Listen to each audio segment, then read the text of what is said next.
Welcome back to Mr. Zombie Man Zombie. Tonight, we're heading out to the loneliest highways, the places where lights flicker and the only sound you hear is the hum of engines dying out in the dark. These are 3 true horror stories from truck stops, told by people who worked, slept, or stopped there just once, and never the same again. Real roads. Real fear. Buckle up because the night doesn't end until you turn off the engine. Story 1. The rest stop on Highway 41. I've been a truck driver for 16 years, and I've seen almost everything the road can throw at you. Blizzards, breakdowns, drunks, even people trying to flag me down in the middle of nowhere. But nothing ever got under my skin like that night at the rest stop off Highway 41. It was sometime after 2 a.m. middle of October. I'd been driving from Duluth to Chicago with a load of steel beams, tired as hell, barely keeping my eyes open. The fog was rolling in thick, one of those nights where your high beams just bounce back at you. When I saw the green reflective sign, rest area, 2 miles, I swear I felt relief hit me like morphine. The rest stop was completely empty when I pulled in. One single light flickered above the vending machines. The hum of the soda cooler echoed through the fog. I parked my rig, grabbed my thermos, and stretched my legs. The air was cold, damp, that kind of cold that seeps under your skin. Inside the restroom, one of the fluorescent lights buzzed and stuttered. The mirror was cracked. It looked like no one had cleaned the place in months. I washed my face, looked at myself in that broken reflection, and thought, you just need coffee. 10 more miles, then a motel. When I came back outside, there was another truck parked 2 spaces over. It hadn't been there when I arrived. The engine was off, no lights, no sound. Just sitting there. I figured someone else had pulled in while I was inside. Happens all the time.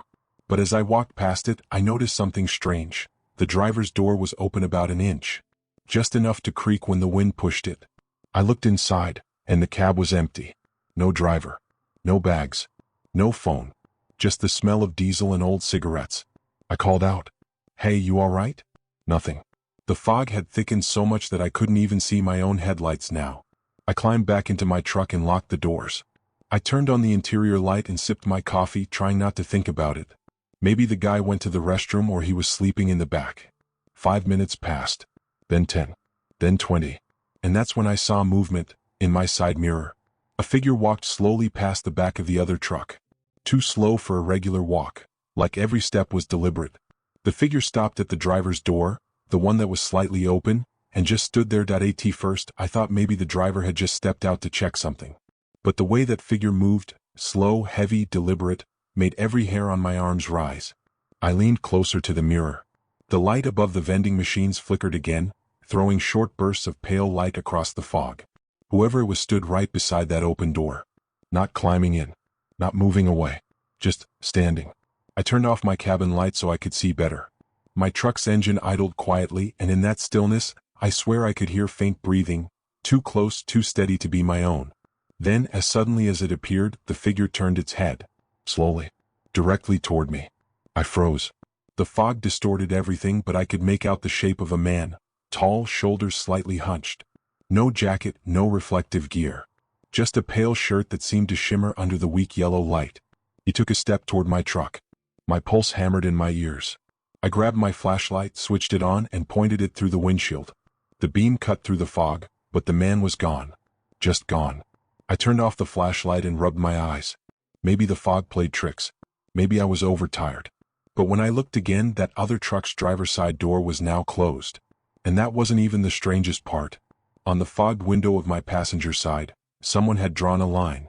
Just one slow, dripping line, sliding downward through the condensation. That was enough. I started the truck and threw it in gear.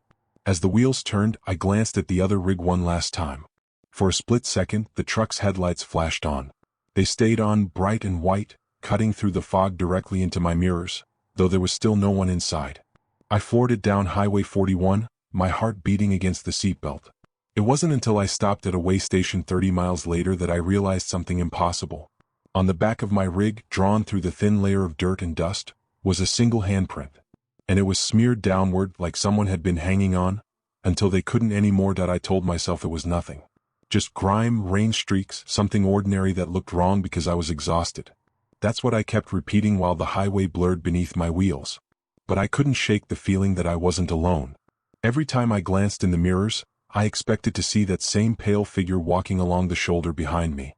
By dawn, I pulled into a diner off Route 12, The kind of place that smells like burnt coffee and fried eggs no matter the time of day. I parked my truck, still jittery, and walked inside. The waitress, a woman in her 50s with tired eyes, poured me a cup before I even asked. "You look like you've seen a ghost," she said with a half smile. "Didn't sleep much," I replied, rubbing the back of my neck. "Stopped at that rest area off 41. Didn't feel right." Her smile faded instantly. "You mean the one past mile marker 78? I nodded. She set the pot down and leaned closer. "That place has been closed for years. They shut it down after that driver went missing. Left his rig running, lights on, door open. Cops never found him." I stared at her, my mind refusing to process it. "No," I said quietly. "There was another truck there. Lights off, engine cold. I saw someone."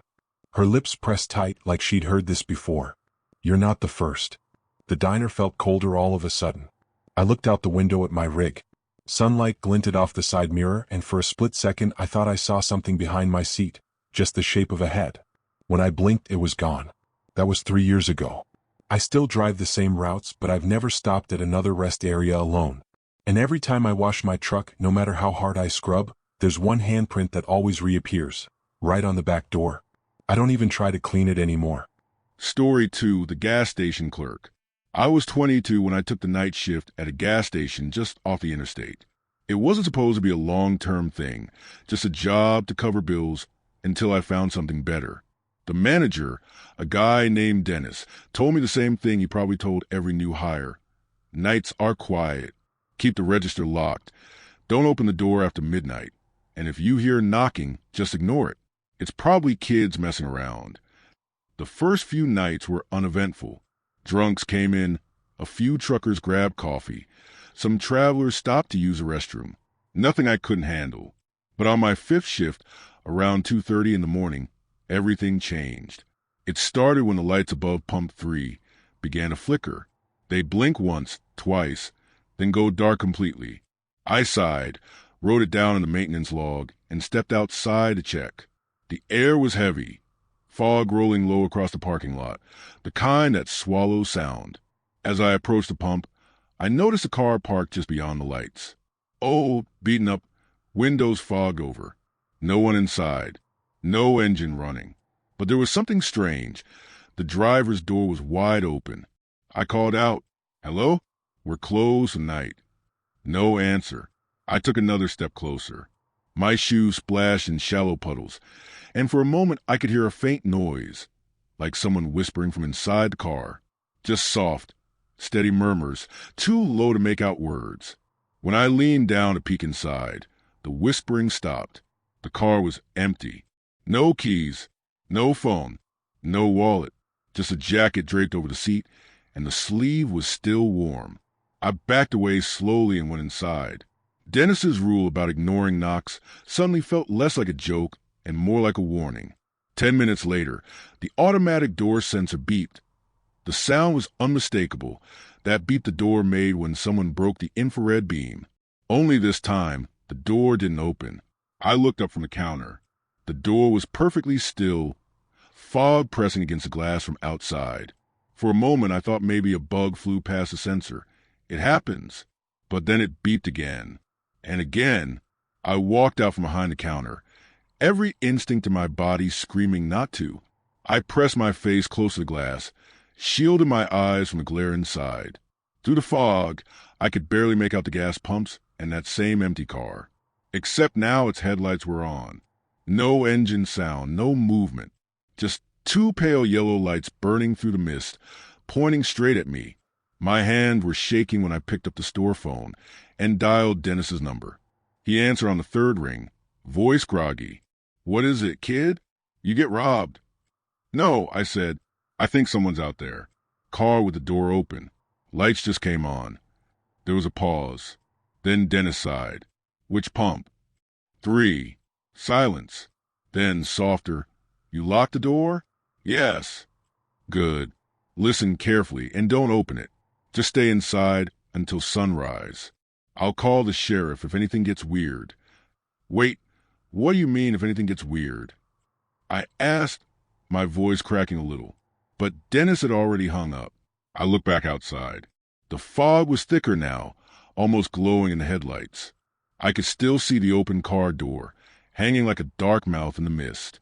Then, behind the glass, the motion sensor beeped again, and again, and again, until the sound blended into one long, endless tone, as if someone was standing right there, blocking the beam. I leaned over the counter, heart pounding, trying to see through the fog. And that's when I noticed something on the outside of the glass. A handprint, large, wet, sliding downward. I froze. The handprint was fresh. I could see tiny streams of condensation dripping from each fingertip. It was too big to be mine, and too high up the glass for a child. "Hello?" I called out, even though my throat felt like sandpaper. No reply. I grabbed the flashlight from under the counter, pointed it through the window. The fog glowed white, swallowing everything. Nothing moved. No car. No shadow. Then I looked at the monitor for the security cameras. There were 6 feeds, one for each pump, one for store entrance, and one for the interior aisle. Pump 3's feed showed the car. Pump 4 showed nothing but fog. And on the entrance camera, the one pointing directly at me, I saw myself standing behind the counter, except there was someone standing right outside the door behind me. A tall figure, shoulders hunched, completely still. I spun around, nobody there, just the door, just that single, slowly drying handprint. When I turned back to the monitor, the image had changed. The figure was now inside the store, standing in the middle aisle. I dropped the flashlight. It clattered across the tiles, the sound too loud in that suffocating silence. My heart slammed so hard I thought I might pass out. Then, as if in response, the power went out. All of it. Lights, cameras, everything. The only illumination came from the headlights outside, still shining through the fog. I fumbled for my phone. No signal.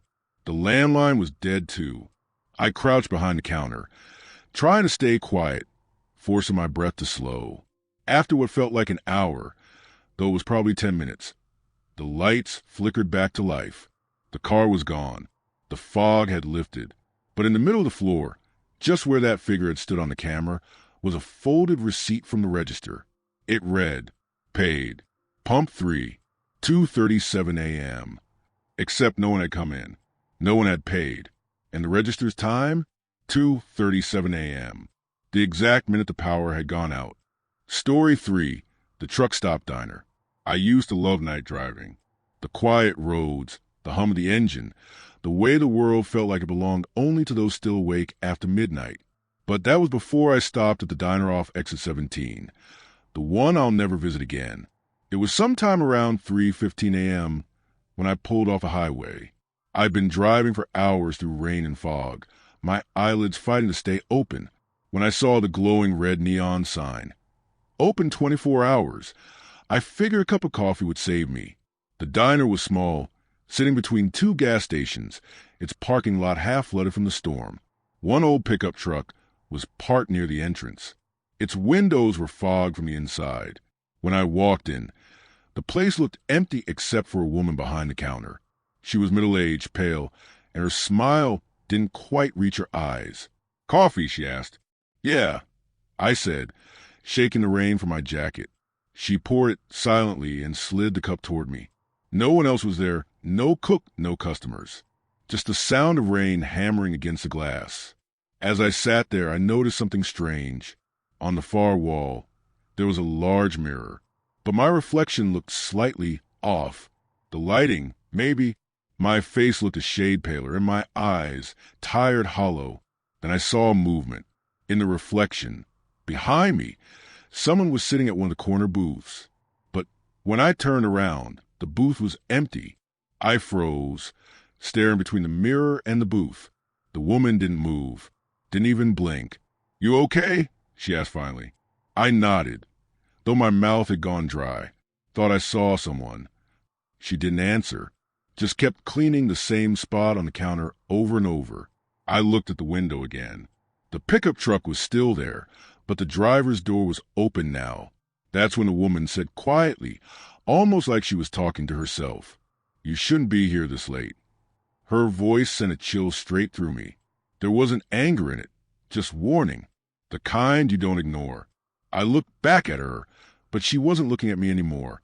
Her eyes were fixed on the window, expression completely blank. I followed her gaze.